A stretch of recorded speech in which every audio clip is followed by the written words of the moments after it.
You think it's just an attraction, a simple interest. But why does this person keep coming back to your thoughts again and again, even when you make dhikr?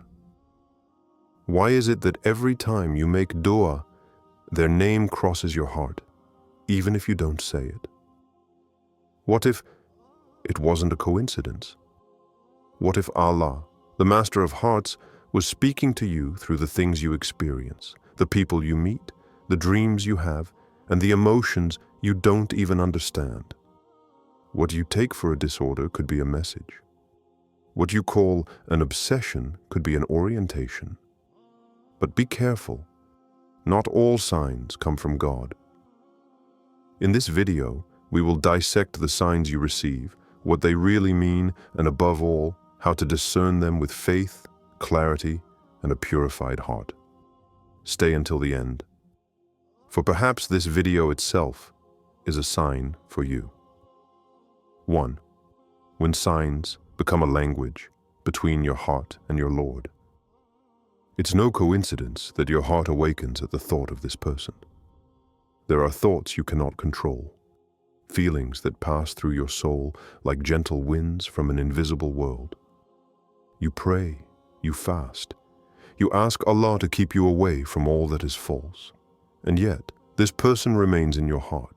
You see them in your du'as, in your dreams, sometimes even in everyday details that no one notices except you. Perhaps these are signs, not proof, but divine invitations to look deeper. Allah speaks to the believer not with words, but with subtle permissions. When a person becomes a source of inner peace instead of turmoil, it is a sign not to be ignored. It's not the heart that rushes in all directions that receives this kind of message.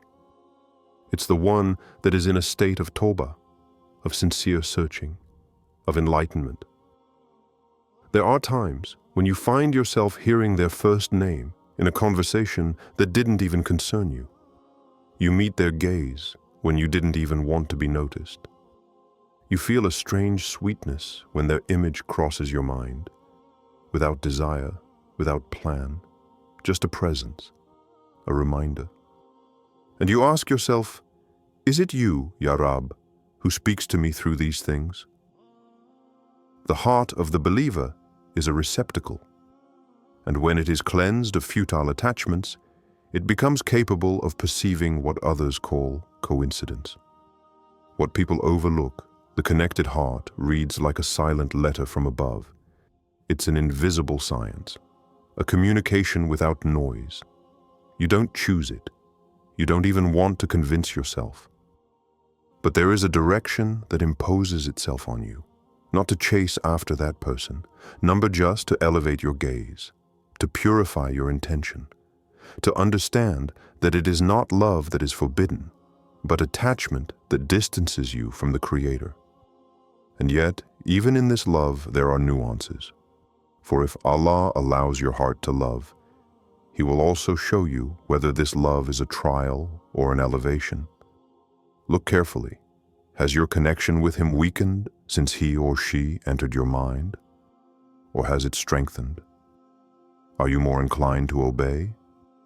Do you cry more easily when you make supplications? Do you feel a newfound modesty? If the answer is yes, then you may be reading a sacred language. Don't dwell on appearances. It is often in the silences, the pauses, and the details that Allah's messages reside. A look that soothes you without exciting you, a thought that pushes you to become better, a voice you haven't even heard, but that inspires you to remain upright. These aren't dreams you must validate. These are states you must observe. The heart knows, but only when it's cleansed. And sometimes Allah allows someone to touch that heart, not to take it, but to wake him up. The test of intentions. What you want. Yes, what Allah wants for you. Do you really want this person? Or do you want what Allah has intended for you through this person? Because there is a huge difference between desiring someone and desiring what Allah has made lawful for you in this relationship. Many hearts go astray because they love first, then seek justifications later. They feel something, they become attached, and then they interpret details as divine signs. But this is no longer faith. It is a negotiation with one's own emotions. Allah does not send you signs to strengthen your ego. He sends them to test your heart. Do you want what you want, or do you want what He wants for you? Sometimes you will see doors open. You will hear talk of marriage. You will receive clarity, and you will think, this is a sign. But in reality, it is a test. Allah can give you the illusion of proximity to what you desire, to see what you choose when you are one step away from having it. Are you moving forward with awareness and modesty, or are you running, forgetting the one who wrote history before you even felt anything? Ask yourself a simple question. If this person were to leave my life today, would I cry before Allah or against Allah? If your heart desires this person to the point of rejecting the divine decree if it doesn't come true, then that is not love. It is addiction. But if your heart clings without losing worship, without abandoning patience, without transgressing boundaries, then perhaps it is loving as Allah permits. That test is invisible. It takes place between you, your intention, and your Lord. When you feel, but you hold back. When you hope, but you remember that it's not your choice that matters, it's your alignment with divine wisdom. Allah's signs are never there to feed your impatience. They are there to reveal your level of trust. It's easy to love when anything seems possible, but true faith is seen when things become unclear, when you have no more clues, when the person moves away, when nothing is clear except the fact that you continue to move forward with decency. And that's when your intention speaks, not with words, but with your actions. Are you exposing yourself to this person shamelessly under the pretext of destiny? Do you talk more about him or her than you talk to Allah? Have you transformed your love into obsession or into elevation? Remember, what you want is not always what Allah has written for you, but what Allah has written for you always surpasses what you want. The question is not, is this person right for me? The real question is my heart ready to love obediently? Or does it want to love without boundaries, without faith, without restraint? This is the test of intentions, and only a sincere heart dares to face it. 3. Barakah in proximity. What this person does to your din, one of the most powerful signs Allah can send you about someone, is neither a dream, nor a coincidence, nor a passing sensation. It is the effect this person has on your religion, on your deen, on your relationship with your Lord. Do you want to know if this person is good to you? Don't look at how you feel. Look at what you become when they are close to you, even in thought. Do you pray with more presence when they are around? Do you take care to purify your gaze, your tongue, your heart, because their memory reminds you of modesty, the fear of Allah, and the seriousness of the sacred bond? Or do you become distracted? Do you become careless? Do you find excuses to transgress because your attachment to her exceeds your attachment to the limits set by Allah? Therein lies one of the most profound signs, because the people Allah places in your life are not neutral. They have an effect. They bring either a light that elevates you or a shadow that weakens you. Barakah is not measured by emotional comfort. It is measured by its fruits. Does this person help you grow? Make you ashamed of your sins? Make you want to become better? Or do they numb you, make you forget, or gently pull you back without a sound? A true relationship bears the mark of Allah's rahmah. It doesn't tear you away from your deen. It brings you back to Him, sometimes without a word, just by the energy it exudes, by the modesty it imposes, by the order it introduces into your chaos. It doesn't put you in competition with Allah. It pushes you to love him more. It doesn't just nourish desire, it purifies intention.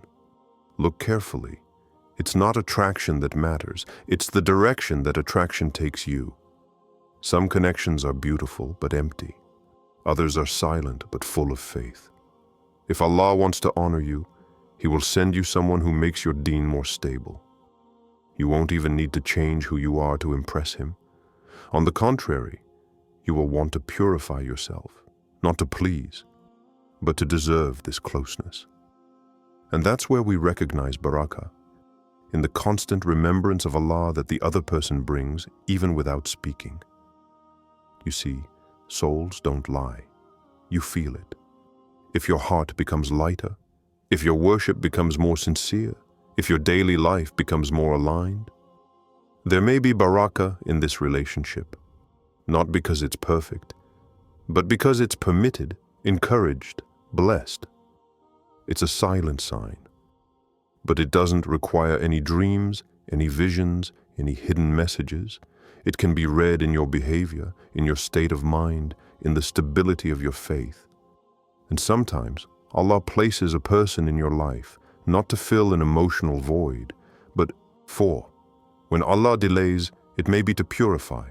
Perhaps you've seen the signs, felt that strange peace when this person is mentioned. Perhaps you've made sincere du'as, and yet nothing changes.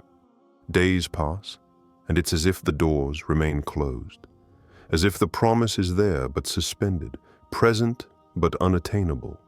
He or she is there, but not yours.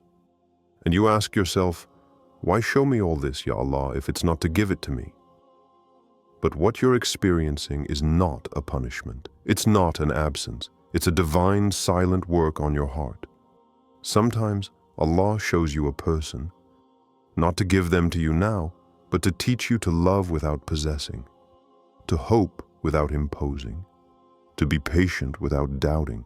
It's not a waste of time, it's a soul-saving experience. Because Allah, before uniting two hearts, prepares them, and He knows that if you enter into this bond with bad intentions, bad expectations, or bad wounds, you risk turning a blessing into a distraction. So He delays, not to hurt you, but to purify you. Tell your soul this story. Imagine a gardener who has found a precious seed. He doesn't throw it anywhere. He prepares the soil. He removes the stones. He turns the ground. He waits for the right season. And when everything is ready, He plants.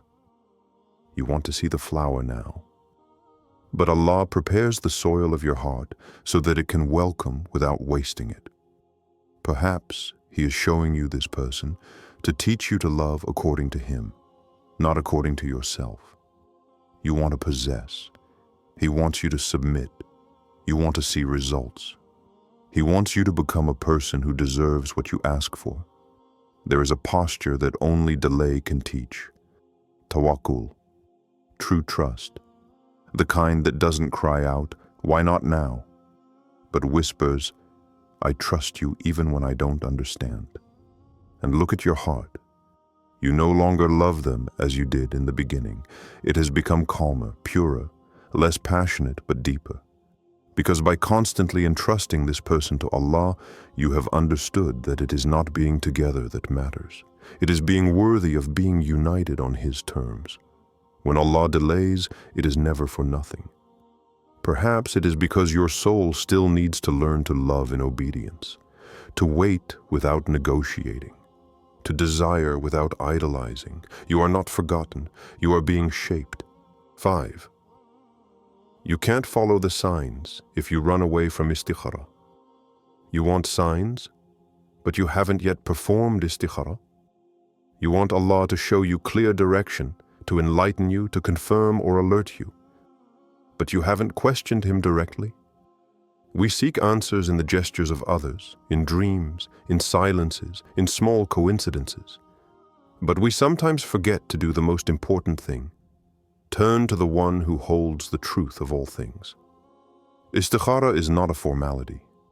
It is not a prayer we offer to ease our conscience. It is an act of faith, an act of vulnerability. It's saying to Allah, Ya Rab, you know. I don't know. My heart is troubled. My emotions are strong. My thoughts are confused. So I return the file to you. Do what you know is best for me. You can ask for signs all your life, but until you sincerely place your heart before your Lord, you risk seeing what you want to see, instead of seeing what Allah wants to show you. How many people say, I saw a dream, it must be a sign. But they have never made istikhara. They have never asked Allah to make things easy for them or to block their path. They interpret without consulting. And the heart, the heart can lie when it is attached to a person. It can transform a coincidence into destiny, an emotion into certainty. But Allah never lies. And when you question Him sincerely, He answers, not always with a word, not always with a spectacular dream, but with facts, with realities, with unexpected twists and turns. Sometimes, after a true istikhara, the person slowly drifts away for no apparent reason. Sometimes, circumstances block progress when everything seemed to be going well. And sometimes, it's the opposite. Everything falls into place without you even forcing anything. Discussions unblock, fears calm, paths open, confirmations multiply. That is the true sign, fluidity in the decree. So don't chase signs before you have invoked the one who creates them. Don't look at the other person's gestures before placing your forehead on the ground and saying, "O Allah, if this person is good for me, in my faith, in my life here and in the hereafter, then make it easy. And if it is not good for me, then keep them away from me and keep me away from them." And if you make this dua with a sincere heart, be ready to accept the answer, even if it doesn't resemble what you wanted, because Allah never gives you what you desire. He gives you what your soul will never regret. 6. What your heart feels. But your nafs amplifies you feel something. It's there, it's real. A sweetness when you hear their name, a thrill when you meet their gaze, a sudden sense of motivation as if their presence lifts you up. But is it really spiritual? Or is it just your nafs playing a sweet melody to lull you into illusion? Just because a feeling is strong doesn't mean it's true. Just because an emotion is beautiful doesn't mean it's pure. The nafs, that part of you that wants to possess, that wants to fill its voids at all costs, knows how to disguise itself. It doesn't always come in the form of obvious temptation. It also comes in the form of signs that you want to see so much, that you end up creating them yourself. You dream of this person, and you say to yourself, it's a sign. You accidentally stumble upon their posts, their first name, references to them, and you say to yourself, Allah is speaking to me.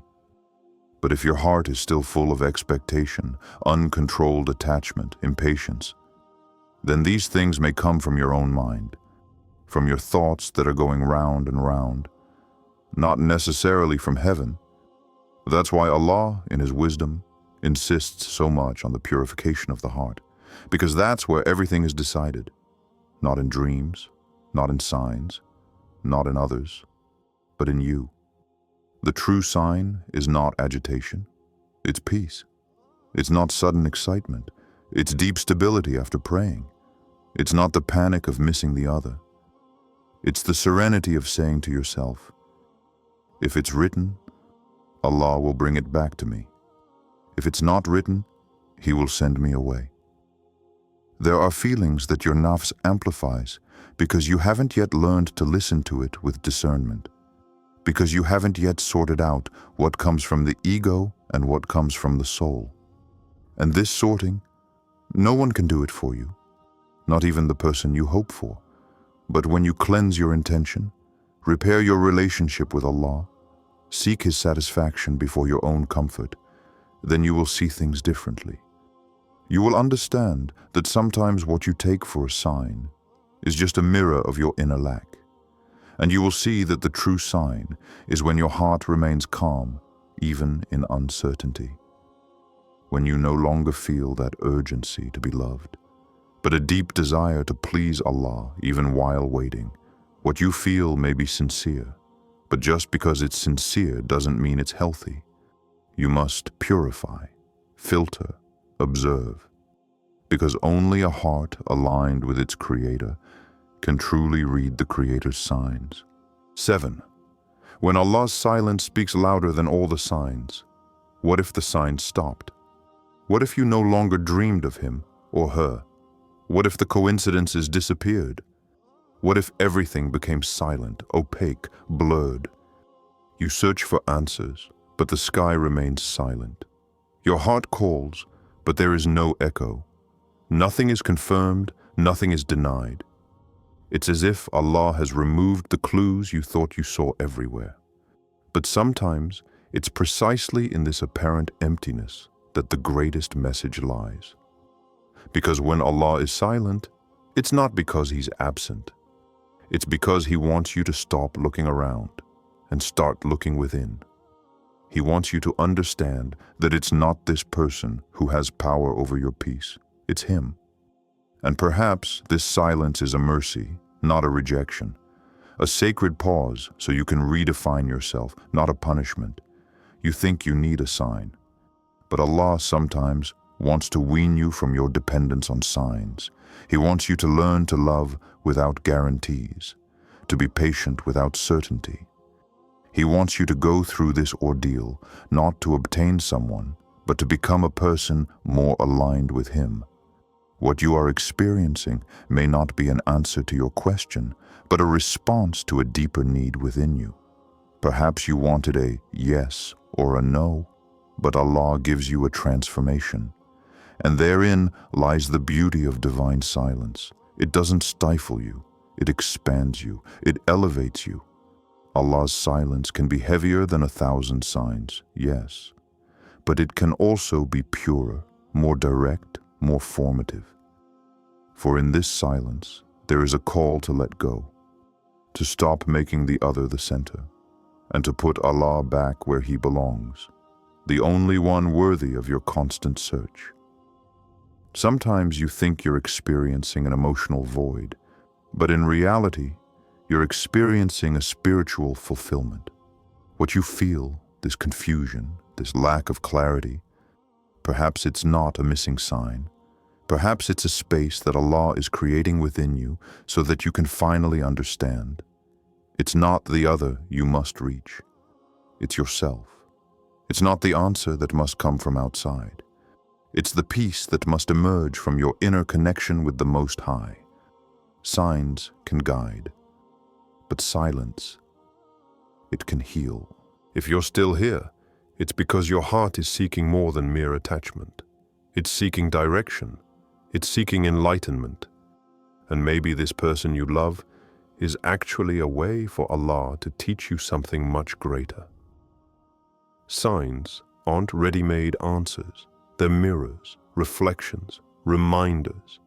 And now it's up to you to ask yourself the real question. Do you want this person because of how they make you feel, or because of what Allah wants you to understand? Don't keep it to yourself. Share this video with those who are experiencing the same confusion. Like it if it spoke to you. Comment and tell us about your experience with the signs of Allah. Because the truth is, your testimony could be the sign someone else has been waiting for.